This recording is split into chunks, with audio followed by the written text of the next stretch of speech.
Assalamualaikum warahmatullahi wabarakatuh. Halo, apa kabar sahabat sejuta kisah? Senang sekali kami bisa kembali hadir menjumpai Anda. Tentunya seperti biasa akan menghadirkan kisah-kisah nyata yang menarik. Seperti kisah berikut ini yang sudah kami siapkan untuk Anda, berjudul Warung Makan Gaib di Alas Roban. Waktu itu saya masih tinggal di Secang, Magelang. Kami sekeluarga akan pergi ke Jakarta menggunakan kendaraan pribadi. Sejak pagi saya dan keluarga sudah sibuk prepare dan packing barang-barang mana saja yang akan kami bawa. Kami sekeluarga berniat akan berlibur sekaligus silaturahmi ke saudara di Jakarta. Lalu kami berniat berangkat dari Magelang sore hari. Jadi perjalanan akan lebih santai dan Bapak berniat menghindari keramaian kalau melakukan perjalanan jarak jauh di siang hari. Dan berangkatlah kami sekeluarga dari Magelang, kira-kira jam 4 sore dari Magelang. Rute yang kami ambil melalui jalur utara. Selama perjalanan, kami tidak memiliki firasat buruk apapun, dan perjalanan panjang pun dimulai. Tak terasa hari sudah mulai gelap, dan adzan maghrib sudah berkumandang. Kami memutuskan untuk istirahat sejenak di masjid, sekaligus menunaikan sholat maghrib. Setelah selesai sholat, kami pun melanjutkan perjalanan. Semakin jauh kami melaju, semakin larut malam yang menemani perjalanan. Yang semula di awal perjalanan, suasana di dalam mobil begitu ramai dan penuh canda tawa. Saya dan kedua adik saya berubah perlahan menjadi suasana sepi. Mungkin karena ibu dan kedua adik saya sudah tidur terlelap, dan yang masih terjaga saat itu hanya saya dan bapak. Jam menunjukkan pukul 10.30 malam. Kami sudah memasuki area Alas Roban. Jalanan berliku di tengah hutan dan tanah alas, jauh dari kehidupan kota. Di sini suasana sudah mulai mencekam.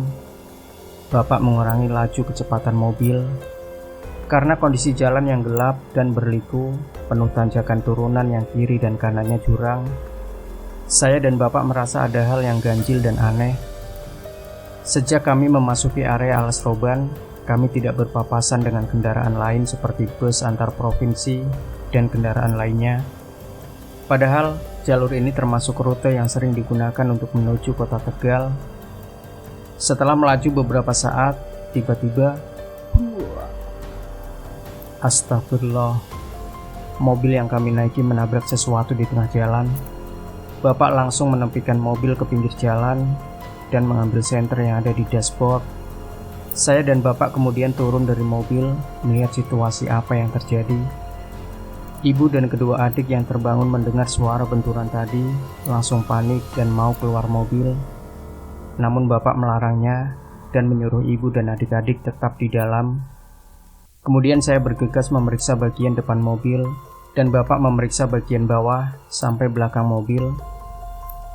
Saya benar-benar yakin benturan sekeras tadi seharusnya bisa membuat bumper mobil penyok atau memecahkan lampu kabut mobil. Namun setelah saya periksa dengan seksama, tidak ada satupun goresan di bagian depan mobil. Bahkan debu dan sedikit lumpur yang menempel pada bumper mobil pun masih utuh tak tersentuh. Jujur saya kaget dan heran.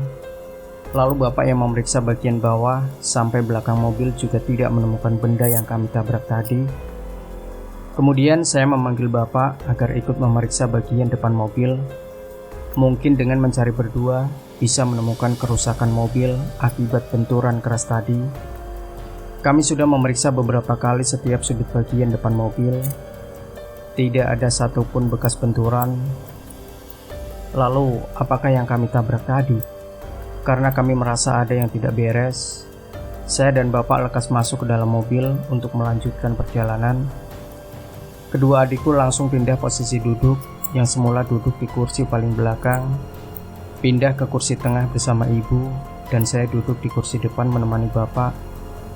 Kami pun terus melaju di kegelapan malam Alas Roban. Jam menunjukkan pukul 12 malam. Kedua adikku sudah tertidur lagi. Yang terjaga kali ini saya, Bapak, dan ibu. Tidak lama kemudian, hujan mulai turun. Walaupun hujannya hanya rintik-rintik, namun cukup mengganggu pandangan. sampai bapak harus membunyikan klakson di setiap akan memasuki tikungan yang tajam. Saya dan ibu sengaja tidak membahas kejadian tadi agar bapak tetap tenang, sehingga bisa berkonsentrasi di jalan. Lalu dari kejauhan terlihat ada sepercik cahaya neon. Alhamdulillah, sudah terlihat pemukiman. Setelah semakin dekat, ternyata itu sebuah warung makan pecel lele kecil, tepat di sudut tikungan di bawah pohon. Untuk menenangkan suasana, kami memutuskan untuk singgah sejenak. Kami sekeluarga pun turun dari mobil. Entah karena mengantuk atau ceroboh, kaki saya terbentur pasak penanda kilometer area. Tertulis di situ kilometer 15. Kami sekeluarga masuk ke dalam warung tersebut. Penjualnya menyambut kami dengan ramah tamah. Dengan logat khas Pekalongan, kami memesan makanan dan minuman panas. Iseng-iseng saya bertanya, "Kok jam segini masih buka, Pak? Bapak jualannya sendirian?" Penjualnya menjawab, "Iya Mas, ini sudah mau tutup kok. Saya jualan sama istri saya." "Itu istri saya Mas." Saya dan bapak kaget. Sejak kapan ada orang yang berdiri di samping pintu masuk warung? Padahal tadi kami masuk lewat arah yang sama dan sekitarnya pohon besar. Ya sudahlah, saya tidak terlalu memperdulikannya karena perhatian saya tertuju pada ayam yang sedang digoreng. Hehehe. Kami makan dengan lahap dan ternyata rasa sambalnya enak, sangat cocok di lidah, sampai saya nambah sambalnya 2 kali. Setelah kenyang menyantap ayam goreng, kami bergegas kembali ke mobil. Saat mau masuk mobil, kaki saya terbentur lagi pasak penanda kilometer 15 tadi. Oke, saya ceroboh karena letak pasak itu persis di dekat pintu mobil. Jadi wajar kalau saya terbentur pasak itu. Mobil kami pun mulai melaju ditemani hujan rintik-rintik yang terus mengguyur area alas roban. Setelah beberapa saat, akhirnya kami keluar dari area alas roban dan menuju Tegal.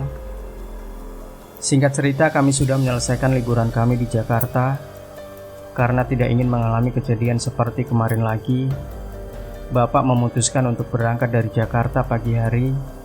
Jadi ketika memasuki alas roban lagi, hari masih siang.